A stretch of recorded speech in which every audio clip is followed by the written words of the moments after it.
In this video, Building Your Classroom Library, a fourth grade teacher, Stephanie Burrow-Carpenter, will take us on a tour of her amazing classroom library.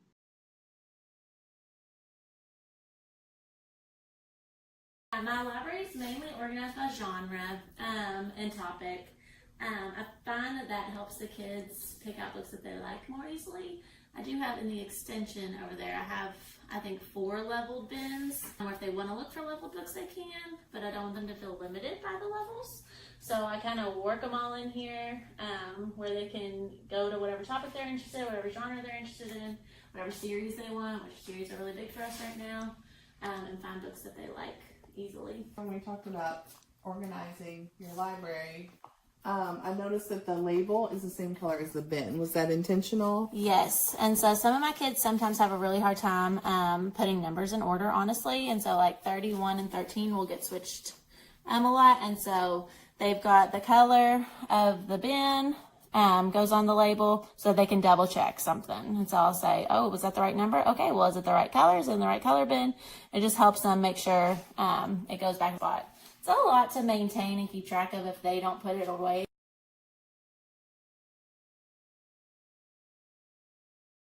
I tried to find ones, but like Weird and Gross Things isn't on, like most people's library lists.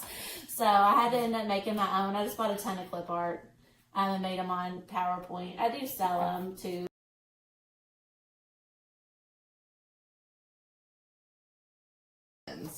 These are all from the Dollar Tree. I buy all of them, but they have every year. I'm obsessed with these bins, and I send people. My library, before I moved schools, it used to be a very organized pattern of colors, but now with my new bookshelves, I've had to, they've kind of got spread out, so it's not as cute and pretty. But I love these bins. They're super durable for $1. And I don't want to use my money for supplies every year buying books. I can go to the Dollar Tree, and anytime I see these bins, even if I don't have an immediate need for them, like you can see them stacked up there in case I need them in the future. Even if I don't have an immediate need for them, I'll buy them because they don't come around. They come out in the early summer right before school starts, and I buy them all up.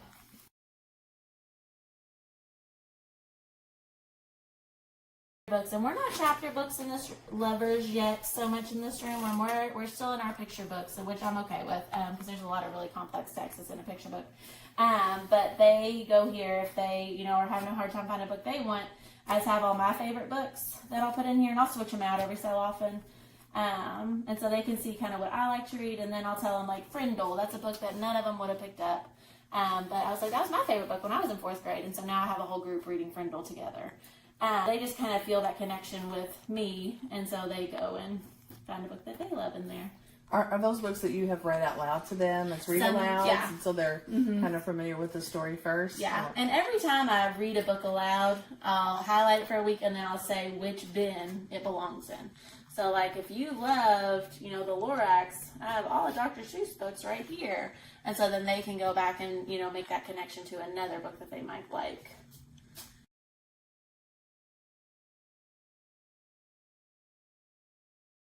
It started with a lot of donors choose projects where I would find like a match offer, and I would put in a project specific to that match offer so I could get as many books as I could. And so I would do that the first couple of years, and now we're limited on as many donors choose projects as we can. So I've bought a ton of books.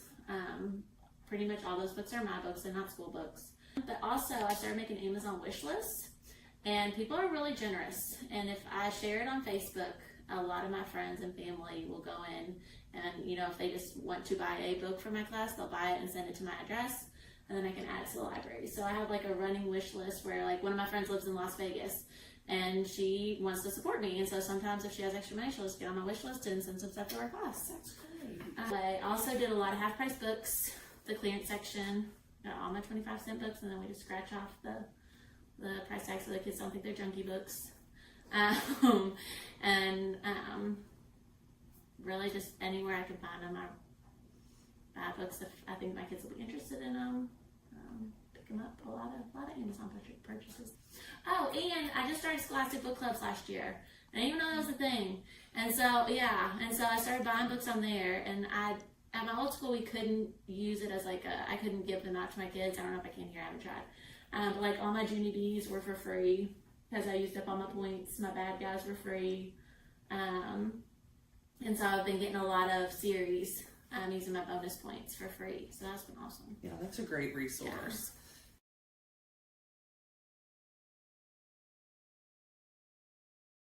So that was important for me this year. I transferred to a different school this year, and last year my kids were 50-50 black and white. And so my classroom library represented that, and I really didn't have a very diverse library outside of that. And so this year I knew that it was going to be way more diverse. So I asked my principal, what languages can I expect? What are your top countries that you get kids who have, come from? And so I asked her for those things, and then I found books that would kind of represent that. And I made an Amazon wish list, told all my friends, like, hey, I really need books. I want my kids to feel represented in the library. Please help me out because I'm a poor teacher. And they funded a ton. So over here, right now we're doing a on immigrants and refugees.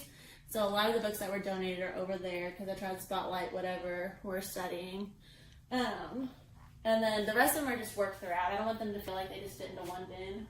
So they're kind of throughout the library.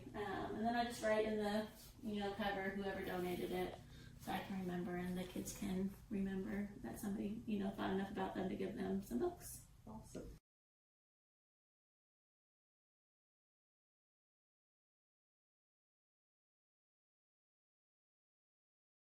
Sometimes I'll make exceptions, but as a rule, no, they don't take them home. They keep them in their book bins. Each kid has their own book bin that they keep at their desk every day, and they're able to keep 4 books from my library in it, and then any other books they have. So books from the library, books that are their own books that they're interested in. So they have access to lots of books at their desks, but they don't take them home normally.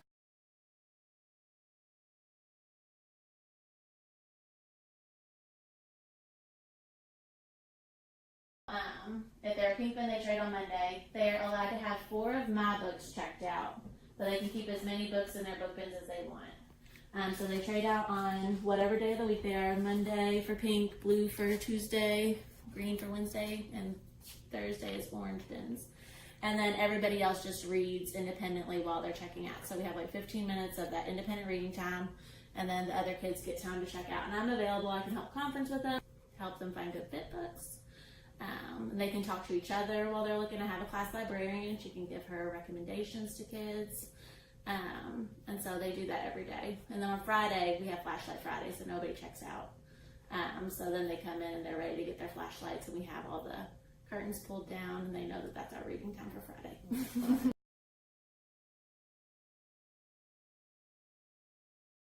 In closing meeting once a week, she'll go through and just make sure there's no books in the wrong bins. She'll go through and clean up the bins and make sure they're all nice and neat. And then if kids are having a hard time finding books, they can go to her for recommendations, and she can try and help them find books. They'll listen to another kid better than they'll listen to me. So she can try and help them find books if they want some.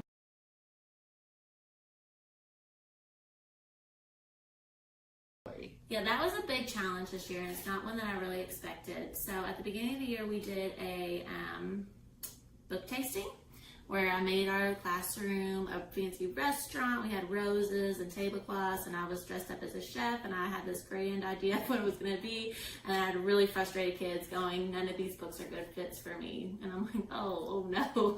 So some of my kids were really discouraged because they only had one book written down that, they thought that would be a good fit for them interest-wise, or that they thought they would be able to read independently.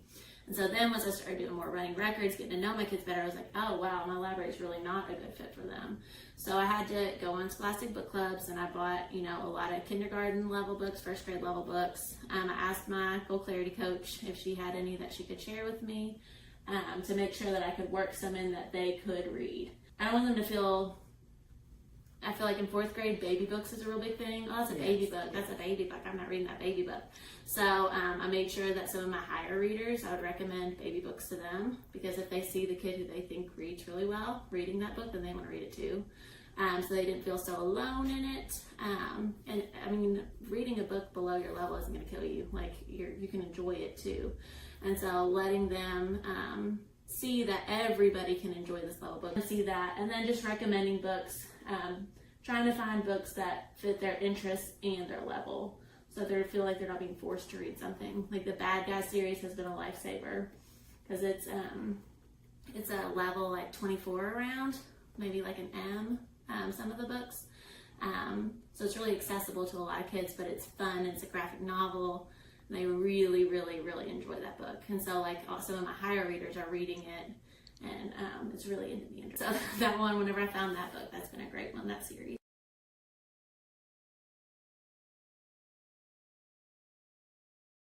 Bad Guys has been big. Let's think. Dogman has been really big. Diary of a Wimpy Kid, still big. They love science. I have a whole bin of Minecraft books. What else do they love? I have a whole bin of games and technology. So we've got Fortnite books in there that are all checked out, obviously. Weird and gross things. They love my Oh Yuck books. And just, I put anything that's gross in there.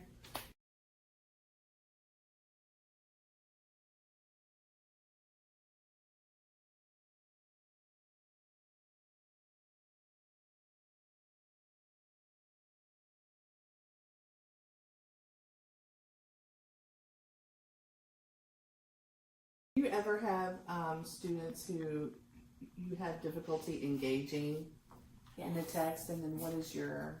There's one in particular who's been really reluctant this year, and one day I just went up to him and I said, tell me literally anything you care about, like anything. What do you care about? He said, I really care about Fortnite. I said, I will buy a Fortnite book tonight. And so I went on Amazon. It was kind of hard. It was a lot harder than I thought it was going to be, but I found some that were on his level. That wouldn't be super frustrating for him, and so I brought it in, and ever since then I think he saw that I cared enough to try and get him engaged, and it's kind of like okay, I'll do it for you, Miss Burrow-Carpenter. So he does read more often now. I also found out the other day he's super into ancient Egypt, so we've got ancient Egyptian books on the way, but it's really just finding whatever I don't care what it is, just tell me what you care about and what you will read about, and I will find you a book about it.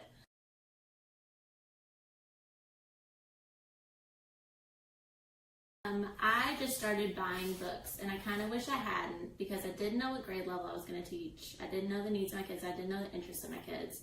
So I just started buying all these books, and now they're all sitting at my parents' house in a box because they don't fit anything I need for here. So I'd say get to know your kids. My library doesn't open until the 3rd week of school, because we build interest. They always have books in their tables that they can read from, but it's like a special privilege the opening day of the library, and we really build a lot of anticipation around checking out books. And I want to make sure that I've taught them the procedures so that my books get taken care of, because I have a lot of money invested in my library. So making sure they know how to put them back in the bins, know where to put them, they know how to take care of books. And so I would say if you're a new teacher, definitely ask for help. Ask for books from other teachers that they don't use. Like if a new teacher came and asked me for books, I would have boxes to give them, because I'm full at capacity. And so ask for help from your school. A lot of times you'll have a classroom library ready for you that I didn't expect whenever I got my first teaching job. And then just get to know your kids and their interests, and you'll find books that will match them, and that'll be even if it costs a little more, it'll be a much better investment than books that'll just sit on your shelf forever. And it sounds like have some routines and procedures in place. Definitely. Help them to shop. Yes. Well, thank you. Yeah, thank you. Anything else that you feel like we need to know, or? No, I don't think so. Just, like I said, making sure that your kids know how to find books and know how to find books that match their interests, because every kid should love reading. And I feel like that's something that they really get whenever they're given the chance to pick out their own books. They're not limited, and they have lots of choice around it. So letting kids enjoy books is really important. Well, thank you so much. Thank you.